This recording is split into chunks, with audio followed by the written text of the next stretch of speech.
Reinvent the phone. Welcome to the Pinch to Zoom podcast. I'm Stetson. And I'm Gabe. In this episode of the podcast, we are answering listener questions ranging from what cameras to use, what wireless headphones are great, which direction phones are heading in, and an Apple Watch versus a Fitbit. You're saying ranging from, but I think you basically just covered the 4 basic questions that we're going to be answering, so whatever. So we're going to be talking about those questions. Yeah, okay. People get the episode. idea. Those will fill out the whole thing. You know, this is our first listener-submitted questions episode. We thank people for sending in those questions on Twitter or Instagram, or going old school and sending them in through email. I love how that's old school, but pinch to zoom podcast at gmail.com if you have those questions, or new school, social media. But before we get into those, we're going to be talking about some quick news. Like always. Quick news. All right, what's first? Starting off, we have the new Galaxy Watches. These are from Samsung. They actually just leaked right before their announcement. Galaxy Watch Active, the Galaxy Fit and Fit E, and these are going to be announced alongside the Galaxy S10 later this week. Oh, good. So we can start talking about it now, right? All right. So the first thing that I want to think about is... We're going to actually be talking about this in our bonus episode. Oh, yeah. I forgot about that. Bonus episode, people. Look for it coming out this Wednesday or Thursday. We're going to be doing these for any real big keynote releases coming up. But the Samsung one is going to be our first one. So, yeah, it should be interesting. I'm looking forward to it. Stay tuned and look forward for that announcement. Yeah. All right. Next thing coming up is that Amazon is supposedly going to pay negative 1% taxes for 2018. Wait a minute, Gabe. What does this mean? Are we paying Amazon right now? Well, I know Amazon's been in the news a lot. They just recently decided not to actually build a new headquarters in New York City. You know, so they've been having a lot of bad press, but I think people should keep this in mind while they're filing their taxes and paying their taxes, because it is that time of year. Basically, a lot of corporations do this. You know, Google does it, Apple does it. We've heard that they pay, less than the 21% business corporate tax that is out there. But supposedly through, I don't know, I'm not an accounting major or whatever. Supposedly through all this magic and whatever, they are paying negative 1% effectively because they are getting a rebate of about $159 million. So, yeah. Wow. This is a company that made like $11.2 billion in 2018. Yeah, I can really see how they need that extra money coming in. Yeah, so I mean, I like a lot of the things that Amazon offers, but it's stuff like this that really makes me want to, find smaller companies, maybe not be an Amazon Prime member, Yeah, I mean, I can respect them from a business perspective. Like, it's kind of amazing they were able to achieve this, but it kind of shows like their company ethics. They're more about making money. That's how I perceive this, as opposed to really doing good and bringing a positive change in the world. So it's kind of impressive, but at the same time, I wish they could be. I mean, I think it's also, though, kind of hard if you're them. And I mean, I know what they're probably saying is, hey, everyone else is doing it. Yeah. So I think ultimately this comes down to more the government side of possibly fixing some of the loopholes that allow like this to happen. Right, especially with companies as large as Amazon with so much revenue. Yeah, exactly. Moving on, we have Apple. They have a news event scheduled for March 25th. Yeah, this is big news. It's News, because it's about the news. Supposedly they're going to be launching their new news service. There's rumors even they might be launching their video service then, but I've been hearing they don't want that to overshadow. It's going to be like a Netflix type thing, and that might overshadow their news service, so they might push that till possibly right, if they want April. the news service to be the real focus of the event. Of course, we have AirPod 2. Those are still there.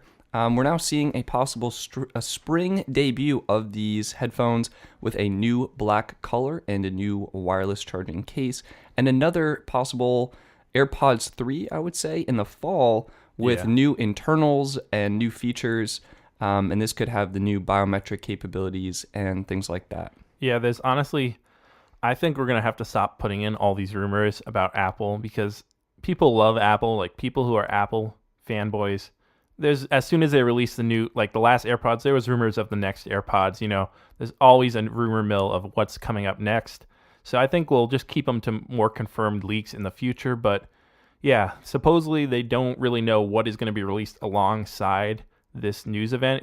If it's going to be any hardware at all. There are supposedly in the works, again, rumors. I hate talking about rumors, but there's new iPads, cheaper iPads coming up, possibly a new iPod Touch, the AirPower, the wireless charging case for the AirPods. So there's a lot of stuff possibly coming.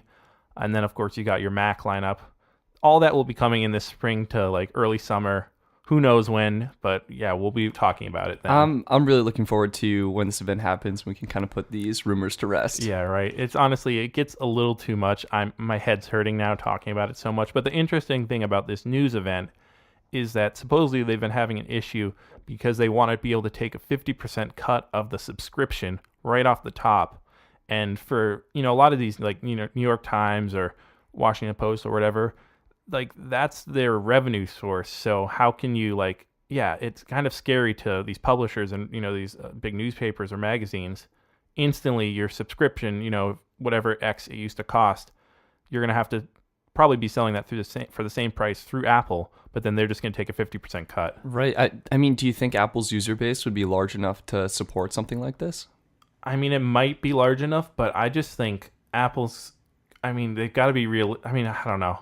The tech motto is kind of go fast and break stuff, and just go for innovation at the sake of innovation. But really, I mean, you got to look at what it's going to do to like journalism as a whole, is if you're all of a sudden underpricing it and, just sending less money that way. Yeah, we'll wait and see. Yeah. All right. And the last thing in quick news. I haven't done that this time, so I feel kind of bad. I know all our fans are looking for it. Is not a rumor. It was the release of the Canon EOS RP mirrorless camera, which is their their second entry into their full-frame mirrorless lineup, and is a cheaper version, essentially, of the EOS R. And yeah, I think this starts at, around 1,200? Yeah, I think it's, $1,300. $1,299. $1,299. This is full-frame camera. It's got a few interesting caveats, which is, as you would expect from Canon, the biggest one being a 1.7 times crop factor. Yeah. When you're shooting in 4K. Well, it does shoot 4K, so that's right off the bat. That's good. It has a 26 megapixel sensor. It uses the new RF lenses. It looks really nice. It has a touch screen, so there's a lot of good things about it. But yeah, that 1.7 crop factor, which basically means it's an APS-C. There we go. It is like an APS-C camera, which is your Rebel T4i, your Nikon 3400, and you're paying that much money for it. So I think this is more geared toward photographers, possibly. I would agree with that, and it's definitely unfortunate for video people. You buy a full frame camera for that bokeh, that look, the low light performance, and just that crop factor kind of negates all of those things. I will say Canon does have amazing touchscreens and great color, and I'm sure for people looking for a great camera, this can deliver excellent photos. For video people, though, I want to go back to the 4K. It only goes up to 25 frames per second. The thing I would also wonder is, at this point, would it be better to shoot on that camera 1080 with the full frame, or shoot 4K but with that crop factor? I think with this, you'd have to go 1080, I would say. Yeah, which is a shame because, more and more 4K is becoming something that really people like to have as an option, or at least future-proofing your content. That's also like a weird feature, though, because the 1080 would be so wide, and then the 4K would be cropped in, and then you can crop in on the 4K footage. So I guess it is kind of a nice thing, possibly, but, I honestly, this made me really think about which person or which manufacturer to go to. You have Nikon, now Sony. Of course, they were the original, the OGs in the mirrorless full frame market. You still have Panasonic just getting into it with the S1R and the S1, and then Canon. I honestly think that Nikon, now this is a bit of a hot take, but Nikon might be the best mirrorless full frame camera maker. For videos. Yeah. Wow. Now this is odd because Nikon usually is your go-to for photographers. They're not well known for video at all. In fact, people actually say, all right, Nikon for photo. If you want to do video, Canon's typically where you look for. Or now Sony. Sony has really taken a huge leap forward in that. But what this is, purposely did not put this in the notes that we're going from for this episode because I wanted to surprise you with it. but the Canon, or right after Canon announced the EOS RP, Nikon announced that they're going to be updating their Z6 and Z7 cameras so that you could have 12-bit raw video coming out, and using an Atmos recording like a Ninja device, you can then be recording 12-bit raw video 4K. That's amazing. Right onto that device. That's amazing. So that's pretty incredible. And I looked up the pricing. It's the Z6 is their cheapest one for full frame. It's around $2,000. So you get a Ninja with an SSD storage device. That's around $3,500. So for $3,500, you can have a 4K thing that's recording 4K camera that's recording 12-bit raw video, which is pretty incredible. Yeah, that's unbelievable. And then also to mention that you have the A7 III, right? I do have the A7 III. And I think it has a crop factor, right? Yeah, it does have a crop factor. And this is the most curious thing. It only has a crop factor when you're recording at 4K 30 frames per second, which is what I record at. I think that's probably right because the processor can't handle those extra 6 frames per second. It must be. It's something like that. But with 24, it's fine. 25, it's fine. It's only when you do 30. So the thing is, I want to now, my other argument, Nikon, no crop factor, and they do 4K 60. Unbelievable. Yeah. So guess I'm switching to Nikon out of the blue. What? I hadn't really been paying much attention to it, but honestly, I think I'd probably put Nikon ahead for video, then Sony, then probably Panasonic, and last but not least, I mean, as far as resolution goes and just specs, Canon really, are they even in the market of full frame video, because none of their cameras record full frame 4K video. And not to mention their dual pixel autofocus. Yeah. One of the best features of owning a Canon camera, it doesn't work. What are they even doing is what I want to know. Oh my gosh. Canon, if you're listening to this, in fact, the people who are listening to this, Canon, start tweeting at Canon. Fix this. Yeah, and telling them to get your stuff together. Make it happen. And then you can't even record at 30 frames per second on the new Canon camera, which is that's ridiculous. I mean, you can survive if use a 30 frame per second editing timeline and just have the computer generate in between frames. If you like, for web video, it's fine, but if you're really getting serious about it and you want to shoot 30 FPS, what are we doing? What is Canon doing? I'm going to have to check out Nikon. Yeah, I think that's ultimately the takeaway from this news story. And that was, of course, quick news, because it was such a quick segment. And that wraps up our quick news segment. Now we're moving on to our listener questions. Yeah, drum roll. What's our first question we have coming up? First of all time on the podcast. This is such a big deal. Are you ready for it? What is it? All right. So are we ready for this question? I cannot wait. I'm so excited, Stetson. Get it started. Okay, let's go with this question. This is the first question. Do our listeners even realize that this is the first question that we have listeners submitted on the podcast? So this is a big deal. I'm sure you're just so excited for it. Do you want the question? Yeah, or not? We're ready for it. We're ready for it. Go. Okay, so start with this question and give it to me. What are you waiting for, Stetson? Okay, all right. This question comes from Phil, who direct messaged us on Instagram. Yeah. Any suggestions for going to be a freshman in college, likes movies and pics, loves my Canon Mark, but she's not taking... Wait a minute, Phil? Yeah. Phil? All right, I think I responded and got some follow-up things. I think this is what he meant, is this is for his daughter who's going to college. He has a Canon, something, 5D Mark something, or, I don't know. But anyways, the information is basically she's looking for something, this is his daughter, that she can use in college other than her iPhone. She has an iPhone.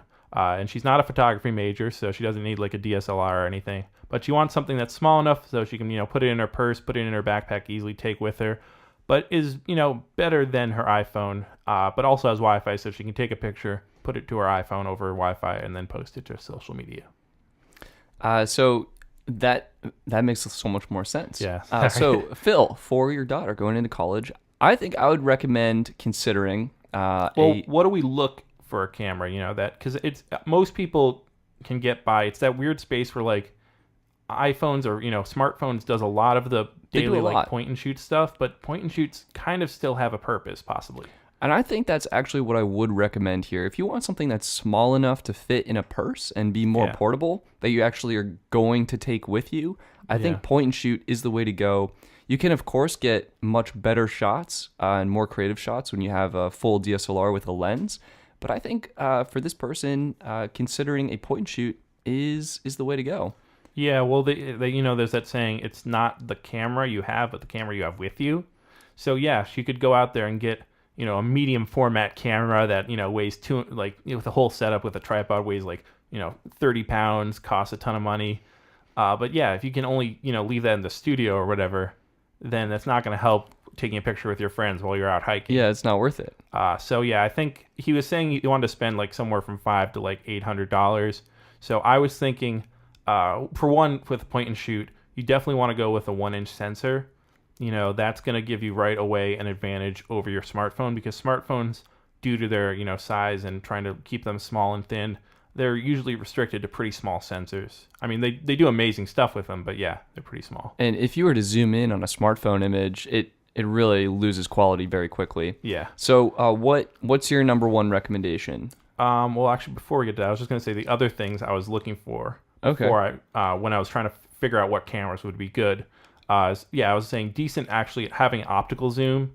I wouldn't say having something necessarily a crazy zoom is a big plus, because you often lose a lot of quality when you get some of those super zoom cameras. Like I was just recently testing the SX70HS from Canon. It's a nice camera, but yeah, you lose a lot of quality in that super zoom. So I was thinking, maybe 5x, 10x zoom is decent.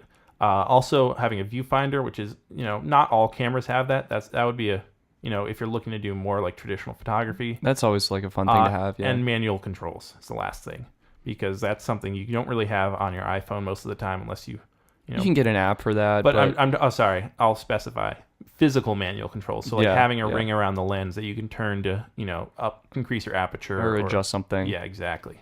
So yeah, my first recommendation was the Canon G5X.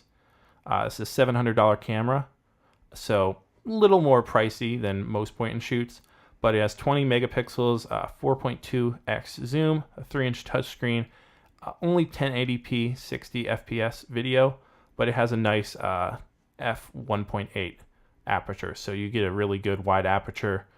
Ultimately, I just think this camera looks nice. It has a lot of physical controls on the body, with dials for doing the, your ISO, your shutter, your aperture, and right around the lens as well. So yeah, it's a well-made camera. I've tried it out at Best Buys and stuff like that. That would be my first recommendation, probably. I think, going on a similar note, I would recommend the Canon PowerShot G7X Mark II. Yeah, that one's a little cheaper. Coming in at $650. Yeah. This has a 20.1 megapixel CMOS sensor. Yeah. It has the 4.2 times optical zoom, with an aperture of 1.8 to 2.8. Yeah. And again, it has that similar 1080p at 60 video limitation, but it sounds like this is for photography. And yeah, the G5X and the G7X Mark II are very similar. I think the main difference, the G5X has a little pop-up viewfinder. It's a little more geared towards having manual controls and trying to be old school. But I definitely think Canon has a lot of actually in this area, which is surprising. I'm not often looking for point and shoots, but they do have a lot of good point and shoots. Nikon, not really much there. Sony has their, was that in one of yours? I actually recommended the Sony RX100, and they have quite a different number they have of very different generations. Yeah. Yeah. So I would say if you're looking more on a budget, you could go back to the Mark III. I was seeing this for $648. Again, a 20.1 megapixel sensor. It has a shorter 24 to 70 millimeter range when compared to the G7X, but it also has Wi-Fi, so you can control it with your phone, a great viewfinder, and great manual controls on the outside of the body, something nice and tactile you can use. Yeah, I mean, the only thing I would think there is I really think Sony's point and shoot cameras are better for video, and also the newer ones, you're going to get that's the best quality you're going to get. So I was kind of thinking stay away from there, because stay away from those complicated menus and stuff. Oh, it's so true. They're a nightmare to navigate. You don't know what anything means. And I will say Canon is so much more intuitive, and I found it nice colors. Yeah, much easier to get started with, and the colors are great. The other one I had, which the other company I didn't mention, was Panasonic. I actually have one of their point and shoots. Oh, really? I really actually like their menu system. Time lapses and stuff like that are easy. The camera feels well made and not cheap. So I had this isn't the one I own, but this is the one, their newer one that I recommend is the Panasonic Lumix DCZS200. That's an easy name to remember. That's a fun name right there, yeah. But it does have 20.1 megapixels. It has 4K 30 video. It has 5-axis stabilization, 15x zoom. So that's really good. Really good zoom. 3-inch touchscreen, but it actually only has an f3.3 aperture, and actually it goes up to like f.8 once you zoom in that full way. So ultimately, I think either one of the Canon G7X Mark II or the G5X. I think those are going to be the better options for this use case. Yeah. So thank you, Phil. Hopefully that helps your daughter getting a camera for her, and hopefully she has a fun time in college and captures some good memories with it. Absolutely. Moving on, we have a question from Zach, a longtime listener and friend. How do you feel about the direction of phone design? It seems the pursuit of a bezel-less phone has almost come to an end.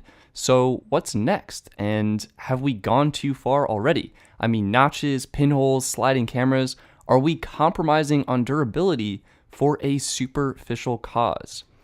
Thank you, Zach, for the question. Yep. And I would say right off the bat, yes, we are compromising durability for a superficial cause, especially in terms of adding movable components to smartphones. Well, the sliding cameras that's a pretty niche market.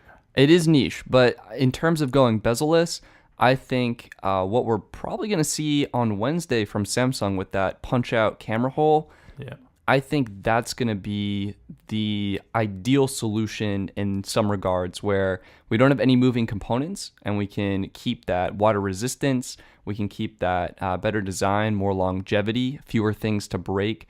And I just don't know where it'll go from there. Like, we have to have a camera. I mean, can they figure out a way? The question is to put a screen over it. Yeah, so you can't see it, and then put actually pixels, and then somehow when you go to take the picture, that those pixels, turn off using the app. Like, that would be really cool. And we've seen under screen fingerprint readers. Yeah. So I think the technology is getting close to where we may actually be able to put a camera underneath the display. Yeah, I think that would be really cool. I mean, yeah, that's the only place they could really go from here. I don't know what else they could do. I mean, maybe what if the whole screen was your camera somehow? That'd be ridiculous. And like they had pixels that could act as, an LCD, but could also act as like a sensor somehow. That would be bonkers. And that actually that might be how they do it. Like, what if they could have in a certain area, those pixels would act as both a sensor if they were taking a picture, or they could act as like projecting information. Granted, we're both, to say the least, we're not at all scientists at all in that technology field. So we're probably the least qualified to say this, but it's just like speculation. I'm purely like imagining the future. Yeah. And I do think when it comes to manufacturers, they are designing the phone that's going to sell. And the phone that looks the coolest, that has that huge display that goes edge to edge, that's what people are going to walk into the store, see, be amazed by, and purchase. I think the bigger overall question for smartphones in terms of what direction they're heading in, I actually see them heading into a space where they can replace your laptop. And I think Samsung's doing this with DeX. And, I think so many people are running their businesses off their phones with email, with web browsing and social media. If Apple or any other company is able to make a experience where you can basically turn your phone into a larger screen, where you can be more productive and get more done, I think we're at the point where the performance is there, and we just need software optimizations and maybe some additional hardware to plug into to kind of make that happen. Hasn't that been the dream for the past 10 years or so? I mean, I remember when Razer had, you'd slot their phone into the computer and then it as a trackpad, or something, right? Well, no, that's the one they have now. But I mean, 6 years ago, they had one where you'd slot it in, or maybe it was Motorola, and it'd power your whole computer or laptop. So I feel like that's a good goal. But I think honestly, it'd probably be more of the foldable phones is where we might go. Where you can have a small display and then you fold it out. You just rolled your eyes. I think this is an awful idea. Yeah. And you run into the problem with app developers having to optimize their mobile applications for suddenly so many different screen sizes and the but don't you have that with durability. plugging it into a laptop or something? Yeah, I guess you also have that, but you have like tablet applications. So, Yeah. I feel like there could be some cross-platform compatibility there. I think that's where phones are headed. We'll see if I'm right or if I'm wrong about that. Yeah. In What are you terms betting of, on that? Firstborn child? yeah, I don't know. I don't know how much I would bet. Yeah. The experience would definitely take a hit in some regards. Shave your head if it doesn't. Oh my God, when that'd do be we just when crazy. do we when do we mark the not happening by, or Oh yeah, what's your timeline for this? 2078. Oh, okay, I think you're covered. Oh yeah, we're good. No. Yeah. Yeah, someone comes back. You're still alive then, and when one of our listeners comes to you, you didn't say that this was gonna happen. It did not happen. You owe me whatever. Whatever it was. By then, we're no longer using money. Money is just like not even a thing. We trade it all in kitty cat hearts. Yep, that's And a new currency. New currency. You didn't see that. How much are you Yeah. betting on that, Gabe? I'm betting 45 kitty cat hearts. Okay. That's the equivalent today to 2.2 billion. So Wow, that's I'm a going lot. all in. Oh boy, I'm really nervous. Yikes! Better call my family. And I guess the other thing with phones is we have this notch trend right now. Gabe, how do you feel about Well, the I notch? have a notched phone. Yes, you do. I'm gonna come out and just say it. I own a notched phone. That's very brave of me. But yeah, no, a lot of people obviously notched phones. Apple put it as like all right, we got to do this, and then it became a very quickly like a feature. It's a design trend. Yeah. Everyone's like, this is associated with a premium quality device, Yeah. so we got to put it in our phone. So I think that, I mean, I've gotten used to it. It takes a little bit getting used to, but I really think the thing that ultimately that is nice is, that you don't have that big top of the forehead on your phone. I think really it's a questionable design decision where you have information at the top, your time, your date, notifications. They got to go somewhere. If there was no notch, they'd be taking up space in the status bar in your phone. So if you can make a notch and move them up, it seems like you're getting more screen real estate, and that's great. Yeah. But what we're seeing now, or what we're likely going to see on Wednesday from Samsung, is if you have a punch-out camera, suddenly your status bar is bigger, but you're not actually getting more real estate. I don't know. It's an interesting design trend. I think they're doing it for the looks, not necessarily for additional functionality or features or even a better user Well, experience. you are gaining more pixels, I think, right? Well, yeah, but if- technically more real estate. If you can't use it, maybe it's good for watching videos. I think that's like, because my thing is when you're watching a video on YouTube, you can do that like swipe or pinch to zoom. Yeah, there it is. Whoa. There we go. Whoa. Oh, that I meant to do that. Totally. Yeah, you pinch to zoom it so it fills the full screen. But I find out that I really don't use that much I hate that. because it cuts off just enough on the the left side or the right side, whatever way you have your phone oriented, the top of the phone, and it just notches into that. Like usually it's like something important, or even if it's not, it just is annoying as a video producer. I absolutely agree with that. Like Yeah. having that notch or anything on the phone covering content and blocking it, I strongly dislike that. Yeah. So I think, unless camera makers start, or there's a new video format that comes out that has a notch built into the one side of the video. Oh my God, that'd be ridiculous. That's ultimately, I think it's just, it's a period in the design, ultimately, this whole thing. And we're trying to go to figure out what are we going to do with the camera, because we ultimately, the goal, the ultimate holding up the holy grail is a screen that covers the whole phone, okay? Yep. No edge. And then somehow there's a camera there, a fingerprint reader, and a face scanner. And then, also it possibly when you turn off the screen, you can see through it so it's clear. That would be cool. Okay, So, now we're just getting into or like a futuristic, sci-fi yeah. movie. But I mean, that's what sci-fi does kind of predict the future. So I'm saying that's kind of what we're going for. I do think we're going towards the edge to edge. I also think the notch has a purpose, and what's nice about having a centered notch is the corner radius of the screen can physically match the corner radius of the phone, and that's what Apple chose to do, and I think that's really nice.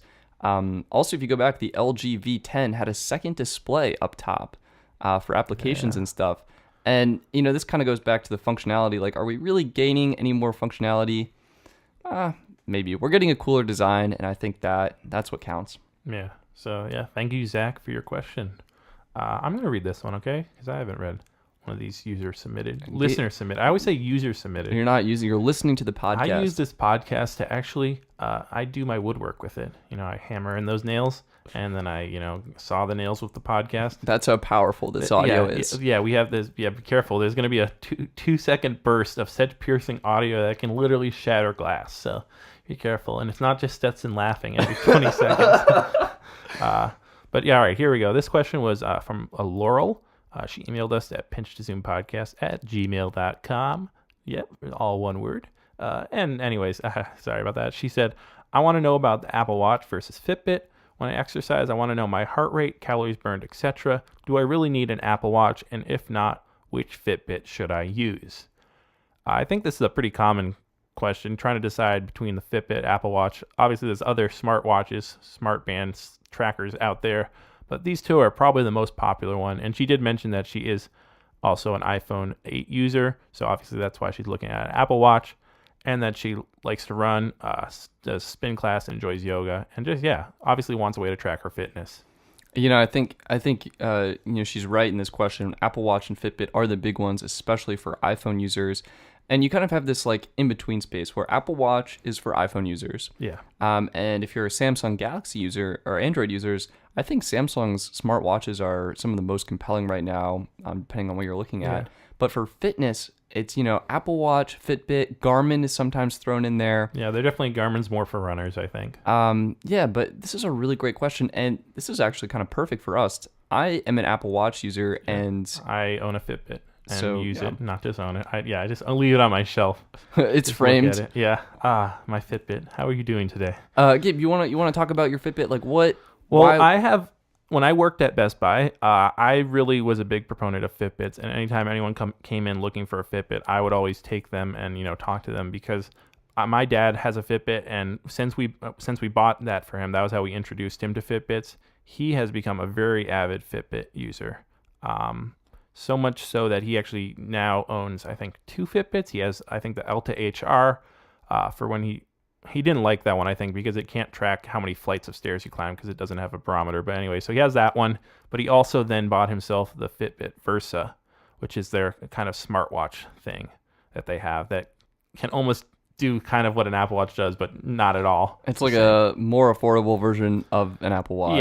Yeah. But what I think the Fitbit does very well is it's minimal. So for older people who don't want a ton of stuff on their, wrist and stuff like that, and even for people our age, who are looking for something that, isn't going to have 5 billion pop-ups of notifications and, maps and everything on their phone, on their watch, essentially. It's basically like your phone is on your wrist. That the Fitbit does that. You can go with the Alta, the Charge 3, or the Versa, and it's fairly simple, fairly focused on fitness. And the biggest thing I think that it has over the Apple Watch is the community that you have in the app. I don't really participate much in it, but I know my dad does. You can friend people on there, or I don't know what it is exactly. They call it some form of that.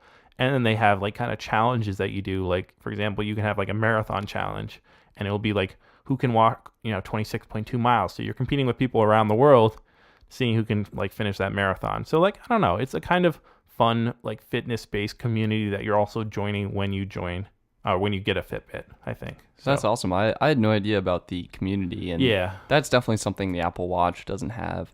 And battery life, I think, is another huge reason to consider Fitbit. I don't even mention that because I don't have an Apple Watch and I don't really think about battery life. So I think that is a big thing that you bring that up. Let me ask you, how frequently do you charge your Fitbit? I only have the Charge HR2. So I charge mine a little more frequently than people who own the newer devices. I find maybe every 5 days or so. Wow. Usually what I do is whenever I take a shower, I just throw it on the charger, and then that charges it enough for, keeps it charged, so I don't have to worry about it. That's great. I'm an Apple Watch user, and really what got me, it's one of the most accurate fitness trackers. And I love the interface. I love having my notifications on my wrist. It makes it so easy to quickly respond to something. I get a junk email, boom, archive. There's a button right there. Yeah. Get a text message, I can reply right on my wrist. I don't have to get the text message, read it, and then whip my phone out to actually reply to it. It's right there. I love being able to customize the watch faces. And while the community isn't quite there yet, Apple Watch is really great for other iPhone users, and you can actually now have competitions. So, for example, I started a competition with my aunt. We would see it's, I think, percentage based, like what percent you fill your activity ring or your move ring, and you get points based on that. Of course, she's in corporate America, and that's a struggle. And I'm a college student, like sprinting across campus late to class, so I had the clear advantage there. But I really love the integrations it has with the phone and the experience Apple delivers. Battery life, I get 2 days on my Apple Watch if I don't charge it. Better than it's been for a while. I could charge it while taking a shower and it would probably be fine. I just charge it every night. Do you wear it? So you don't wear it at night? I take mine off at night, yeah. Because they do. That's one thing that's nice about the Fitbit. Also, it does do sleep tracking. So if you wear it at night, I get to see. A lot of times you'll be like, all right, yeah, I got 8 hours of sleep. But then if you pull up the Fitbit app, sync it, and look in there, you'll be like, oh, wait, hold on. I was tossing and turning all this time. So actually of actual sleep, and, it breaks it down even to REM and stuff like that. But you can be like, yeah, I only got 5 hours. That's why I'm so tired. And so I think really Fitbit, they're still existing because they do the health tracking a lot better. And, not people don't always want to spend as much money as an Apple Watch costs or have to really deal with an Apple Watch and all that entails being on their wrist. I can definitely see that possibly being a distraction. It is a larger device and could conflict with a fashion statement or whatever. I will say that you could consider getting a gently used Apple Watch on Swappa. I love that website. I was seeing a Series 2 going for... I'm seriously thinking you're sponsored by them. I don't know how. Swappa, if you're out there, you should be sponsoring him for how much he's mentioned you literally on every episode. $168 for a gently used Series 2 Apple Watch. But you can get... See, the thing is you can get a Fitbit Charge 3 for, what is it, $150 for new, I think. And then I'm pretty sure the Versa is like $180 or $190. I guess my point is if you are willing to buy used for Apple Watch, it can bring the price down. Yes. Yeah. But otherwise, Fitbit, like undeniably the most affordable fitness tracker you can get. Yeah. And really, it's that community and the app and that's the thing you're also buying into. You can even get that Fitbit scale, the Aria, and track your weight. And if, maybe everyone in your family has Fitbits, you can set up different user profiles. So you step on it, it automatically will register who it is and send that weight to the cloud, which will sync up with your app so you can track your weight over time too. Wow, that's amazing. Yeah, so I think it really depends where you are. Definitely she is an iPhone user, so she's looking in the right area with an Apple Watch, but I think possibly, a Fitbit might be the better way to go. At least to see, if the good thing also is if you don't like it, you've only dropped, this much money on it. And then, maybe down the road, then you get an Apple Watch if you want more features. I will say the Apple Watch, you can choose to turn off your notifications and have that be silenced and just use it for fitness tracking. And it works beautifully with Apple Health. But I think Apple Health can pull in the data from the Fitbit app as well. With the Fitbit, you also have the flexibility to switch platforms. If you're like, all right, I'm done with iPhone, it's time to get the new Pixel 4 that's coming out. So yeah, it doesn't tie you into the Apple ecosystem. Yeah, I think they're both really nice. I know I love my Apple Watch and wouldn't trade it in for a Fitbit. Sounds like, Gabe, you really like your Fitbit? Well, I've been on the fence for literally since the first Apple Watch was released. I was like, all right, I'm getting this. And then I was like, I'll wait for the next one. Second one released. All right, I'm getting this. Nope. All right, I'm getting this. Put it in my cart on Apple. No, never mind. I've done that with about every Apple Watch that's released. Even just like in the past month, I've thought about buying a Series 3 when they've gone on sale several times. And I just, every time I go to pull the trigger and buy it, I'm just like, I feel like the next generation is going to be better. I feel like, I still would like them to have 3 or 4 day battery life. And then maybe that's when I consider it. I guess. I think the big thing with Apple Watch 2 is now you can do an ECG on your wrist. And I believe Fitbit is introducing that with some of their higher end models. I'm not quite sure. I don't think they have that as far as is ECG heart rate tracking. Yeah. Well, I'm pretty sure they do Fitbit does have live heart rate tracking. Well, so it's different. It's like an electrocardiograph. Yeah. So it's like a actual graph and Yeah. chart of your heartbeat. So I'm not quite sure if they have that yet with Fitbit, but I wouldn't be surprised if they introduced it in the next models coming out this fall, possibly. And with Apple Watch, you get fall detection, Yeah. and if you can connect it to your phone to make calls. And there have been some really amazing stories of people. Yeah, I think what it is basically the breakdown is look at Apple Watch more like a phone accessory, right? Yeah. As well as a fitness tracker, whereas the Fitbit is more of a fitness tracker that's also kind of an accessory to your phone. I think that's a great way to put it. Yeah. Thank you. Yeah. Thank you very much. Thank you for the acknowledging me. I feel like you don't. Yeah, acknowledge me you're too a much. valid member of the Thank you. podcast. Oh wow, It's great to have you here so many on my stuff. show. No. So wow, yeah. Same to you. Totally. Not gonna. Nah. Thank you for. I don't know where this is going. It's a good question. Good debate. Thank you. I get a little, validation. All of a sudden, I just get so derailed and off track. That's just shows where I am in my life. Thank you for the question. Moving on, Gabe. wow. Do you want to read this one? No, I don't want to. I don't like this person already. No, I'm just kidding. I'll go ahead and read it. Yeah, no, you go read this one. I read the last one. Okay. This question comes from Brian. Hey, I'm looking for a new pair of wireless headphones. What do you guys think are the best ones?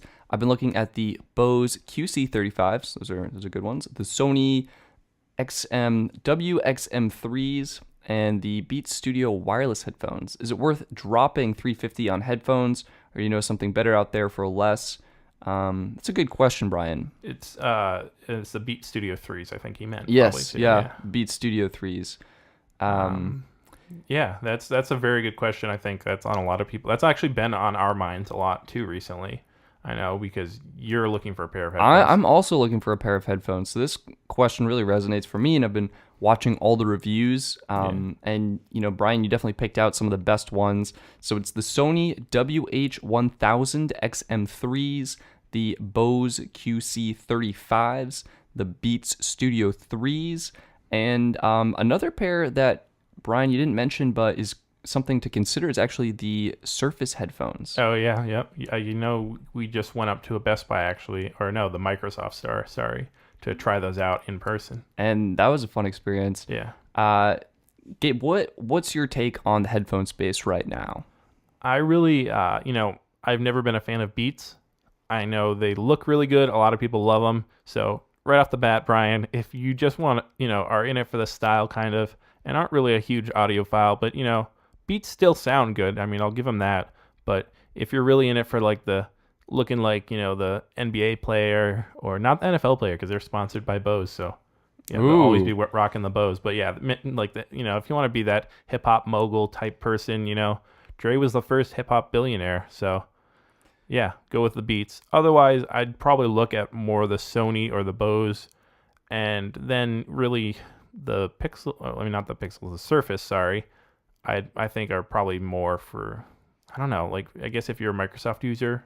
Yeah, so I guess my take on this, the Beats, again, like Gabe said, kind of a style statement. What's great about them is they have the W1 chip. They work great if you're an iPhone user, and if you have a Mac, you'll be easily able to switch between which kind of audio source you're using. You'll be able to pair with both of them. Yeah, that is pretty nice. The downside is if you want to control the headphones, you have to use the phone or the app. There's a button in there to turn on the active noise cancellation. I don't believe there's any physical buttons on the headphones themselves. Yeah, they're pretty sparse as far as physical controls. And they're also not very flexible. So the build quality is very plasticky, very stiff. I would guess, or I would suggest leaning away if you're an iPhone user and you're a Mac user, they could be great with that W1 chip. I would suggest kind of leaning towards the Sony headphones, or even the Bose or the Surface headphones. Yeah. I personally have actually the QC35s. Yeah, what's your take on those, Gabe? Is it the 35.2s? I don't know what it is. Maybe it might be it's the second version of them, I feel like, isn't it? I feel like because it went 25s and I think 35s. I think that's how they do those. I don't know. Whatever it is. I have the newest one from Bose, which have been the newest ones for over a year. I got them last Christmas, 2017.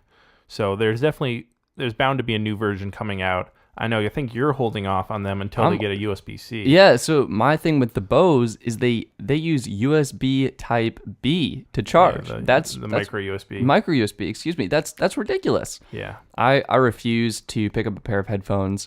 If you're okay with that, I think the sound quality and comfort is, in my opinion, at least the comfort, unparalleled. Yeah, I think probably comfort-wise, the Sony and the Bose are probably the two most comfortable. The Surface, I think, probably have the nicest controls. They do. So with the Surface headphones, you get a dial on the side of the ear cup for rotating to turn up and down the volume. The Surface and the Sonys both share USB Type-C for charging and touch controls on the ear cups. Gabe, how do you feel about touch controls? I feel like they're a lot of times a good idea, and they work a lot of times, but you're more likely to have possibly some interference or something introduced, say if you have gloves on, or if it's, I know there's an error with them being if it's cold outside or something. Yeah, that's with the Sonys. They actually kind of have problems if you're going from a cold outdoors to a warmer indoors. That can cause problems. And if you're living in a location that has those changing temperatures, I would consider shying away from the Sonys and probably going with the Bose or the Surface.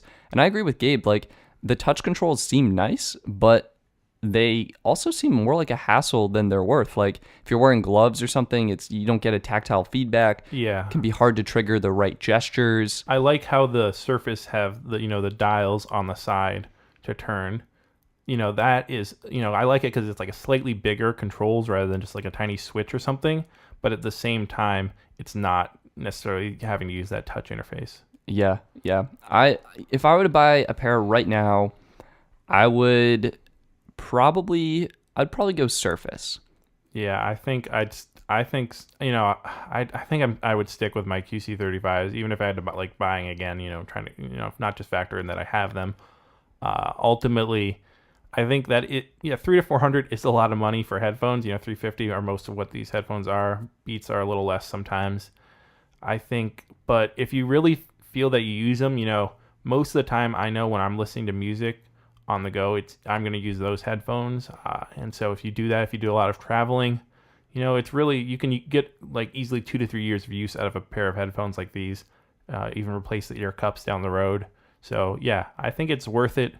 It's definitely kind of hard to stomach though sometimes. I would say if you're able to, definitely try and go to a Best Buy store, do what we did, go to a Microsoft store and try the headphones on. Yeah. Comfort is such a huge component when it comes to headphones because you want that listening experience to be as comfortable as possible. And if you find, even though the Surface headphones are great, in my opinion, they weren't as comfortable as the Bose. In some instances, comfort may win out over some of the other features. Yeah, I think that it's ultimately you're putting them on your head, and usually for extended periods of time. So if they're going to hurt your ears after 2 hours and you take them off, then you're not really using them at that point. Right. Yeah. So thank you, Brian, for that question. Hopefully that helps answer it. I think we got time for one more. We'll try to make this one short because we're getting, I don't know. Let us know how long you like these podcasts. We've heard that some people like them longer. Some people like them shorter. But I assume if they're too long, you can just put them on 2x times and hear something like this. They're really fast, like a jump, like that. And if you want them slower, put them on the 1 point or the 0.5x so we can talk slowly. All of a sudden you have put it on 0.001x and then you have a 2-day podcast, right? That's really how you extend the listening enjoyment of the podcast. I don't think you could understand anything whatsoever. But all right, here we go. Getting into the last question. It actually is from Julian, and he saw one of the videos on my channel, on my digital tech reviews and tips. It's the video I filmed with the Mavic Air in Australia, so this kind of comes through that. Fantastic video, by the way. Thank you. Wow, just all compliments today. I got to think of some compliments for you before the end of this podcast. So, all right, getting into the question. He said, I am planning to buy a Mavic Air myself, but I have recently seen many disappointed reviews about people having issues with blurriness and a lack of color and vibrancy. And then he said that watching my video, he was so impressed with the camera quality. In the description, you indicate no added color. Does this mean that there has been no editing done at all? So, raw footage, ? In this case, he would be very interested, then he says, in buying a Mavic Air for himself. I kind of was self-editing that his question as I read it because he is from Austria, so there's some Obviously English is a second language. I can't speak Austrian, so props to him for learning to speak English. But Yep. yeah, thank you, Julian, for that question. I think that's a big question that I get a lot. You don't put any really drone videos up, but you do film drone videos. Yeah, so I actually had the opportunity to intern with a company, Drone Genuity, for 2 summers in a row now. And they kind of connect drone pilots with clients looking to have drone footage. And I've actually done a couple of shoots with them, and I think you have too, right? I don't know if I've actually done any with them. I don't think it's actually ever worked out, but I've done stuff through Dronebase and through Drone.io, I think is the other one, and also like for my own channel. Yeah, so I've done a few like houses and properties and getting aerial footage of that. And we're both licensed FAA pilots, so this is all legal. No, just yeah. And this is definitely a great question. And it's interesting you would consider the quality of the video, and I guess that is really important. Something I think about is actually the controls, and something with the Mavic Air, despite being amazingly portable and light, is it's using Wi-Fi for the controller. Well, I mean, I don't know. I own all of them, so Gabe's a real expert here. here. Not to put myself above you in any way, but I'm just gonna say I probably am slightly more qualified for this question. I would think that it's easy when you're watching videos online. It's hard not to kind of compare the quality and like be like, oh, so this is the quality I'm gonna get. So I often get actually a lot of questions on my videos because I put up these videos that are filmed and then I don't color correct them at all. So I show people this is what you can get with the Mavic Pro, Spark, etc. Insert drone here. And I really think that people who are wondering, how do you get this gorgeous footage? I usually shoot a ton of footage. So, it might be a 4 minute video, but I probably shot upwards of like 2 hours of footage, and probably did like 15 flights or so. So that's the one thing, if you do one flight, you're not going to get and then try to edit like a 3 minute video, you're not going to get gorgeous footage for all that. There's no way.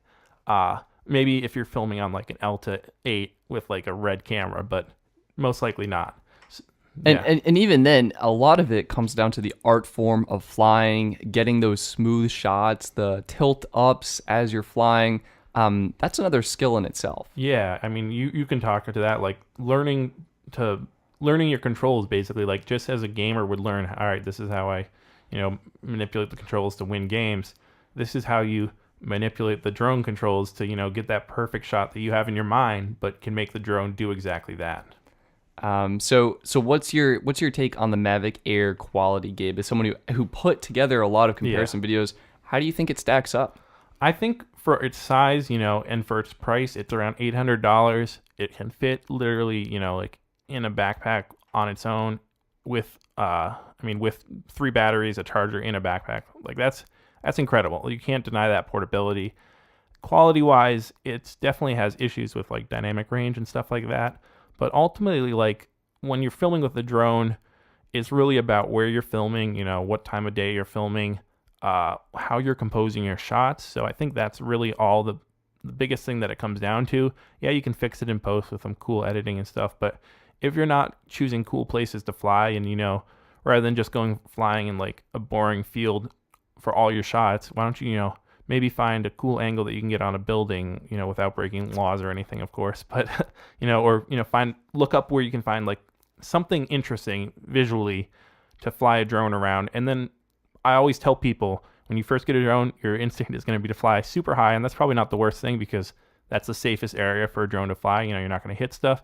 But once you get better with those controls, get down lower and closer to the ground and fly like you would fly if you could fly actually like as a person. Like you'd want to swoop low to the ground close to the water, then fly up like kind of through the trees. That's the interesting shots that we want to see. So yeah, make the footage look better is by filming in better light, filming better subjects, and filming better, more interesting shots. And I guess another question I would have is, would you use the Mavic Air for a professional drone shoot? Like, where is this? Is this great for casual flyers just getting into cinematic drone footage? Is this great for a YouTube channel? Or is this something you would take to a more professional level? I don't think I would take the Mavic Air to a professional level. Yeah, I think you were leading me a little bit with that question, possibly, but maybe not. I mean, I have used it. I do shoot real estate with a friend in the summer, and I've used it actually to get one specific shot indoors where my Phantom or Mavic 2 Pro would be too big. I grabbed my Mavic Air because I always travel with more than one drone. You never know if you're going to crash one and then have to, don't want to have to drive back and grab another one. So I had my Mavic Air, got it inside and was able to do this nice shot that you would have been only really able to get if you had like a crane arm or a boom or something like that. So I think more for like, vloggers or people getting started on YouTube and want like a little something extra to add to their production quality. The Mavic 2 Pro or even the Mavic Pro, a little more expensive, but it's a bigger drone, about the same quality. The Mavic Pro I found as the Mavic Air, and then of course the Mavic 2. Whole nother level of quality there. You get the zoom possibly, or the Pro with the full 1-inch sensor. Yeah, I would say I have the Mavic Pro, the original, and I guess if you're going to be filming more professional content, then I would suggest going with the Mavic 2 Pro. And if you're going to be more casual, then you're going to be fine with the Air. It's going to look great. And just, again, like Gabe said, practice your flight skills. Go out there when the weather's beautiful and find interesting locations. And I think you're going to be really happy with the footage. Yeah, and it's ultimately, I know we've said this about editing stuff and other things, but really it's the drone or the camera or the whatever, the one that the best. Yeah, you could be given a red camera or, like an Inspire 2 drone, and you could probably maybe instantly get better footage. But if you knew really well how to use a Mavic Air and, took the time to put in that pre-production work, which I guess we can call it, of like looking up a good location, figuring out what time the sun was setting, from what angle, and doing all that work and also practicing your skills, then you're going to get a lot better footage, possibly than even an Inspire. Absolutely. Yeah. So that wraps up this episode. Yeah, this was fun answering all these questions personally. Like, it was hard kind of because I felt like I was obligated to give somewhat of a good answer. Yeah, of course we want to give great answers to these questions. Like the past 3 episodes I've just been bullshitting it. No, we just have to now mark our thing as explicit because I swore right then. Right at the very end. Sorry, Mom. Don't please turn off the podcast in the past about 20 seconds ago. No, yeah, I think, if you have any questions, submit them to us. I think we're going to try to do, listener submitted question episodes, possibly every 3 to 4 episodes. So if they're really urgent, we might tweet you back or reply or email you back or reply right then and there, and then also answer them on the episode. But yeah, hit us up on Twitter and Instagram. Also, Facebook is a thing. Don't really, I guess, not really much use there on activity on our Facebook page, more on the Twitter and Instagram. But, hey, whatever your platform, whatever your pipe to get the question to us, get it there. Also, of course, email pinch2zoompodcast@gmail.com as well. And mail. Send it with your carrier pigeon. Strap it to its leg and send it to this. No, that would be pretty great too. That'd be alarming. Like, what would we do with that pigeon? Well, they fly back. They fly back? Oh, yeah. That's or nice do they? I don't know. Next on the episode 5, carrier pigeons, the iPigeon from Apple. The new review. Yeah. But yeah, send us your questions, and if you liked this episode of the podcast, share it with one other person you know. Let them know about it, and we appreciate it. Yeah, maybe it's that friend who always talks about technology too much and doesn't really know what he's talking about or she's talking about. Share it with them. And maybe it's your aunt who doesn't know anything about technology and she'd be hopelessly lost listening to this podcast. And we would appreciate to have them. Either way, yeah. And we don't have to really say what platforms we're on because you're listening to it. So that's all that matters. You found it on some platform, somewhere on the Russian dark web, paying Jonah, I can't think of a Russian name off the top of my head, but you get the idea. Keep an eye out for our Samsung bonus episode coming out this week on Wednesday or Thursday, talking about the Samsung release and all that exciting stuff. You're pretty hyped for that, aren't you? I'm so excited for that. I'm so excited. I can't wait to see what is actually announced after we've had so many rumors leading up to this event. Stetson's third Christmas. It is. Oh my gosh, I love it. Yeah. Well, I think that's pretty much it, right? That's it. Thank you for listening, and we look forward to seeing you on our bonus episode coming out soon. I like my little shopping cart that I have here on the table. That was really a nice addition. Yeah, it really brought the mood to the picture that we took before the show. Yeah, see if you can find that on Instagram. Yeah. This is supposed to be like candid, that we're not actually recording and it's an outro to the episode. Oh, okay. Did the other one have an outro? I don't know. Go back and listen to it.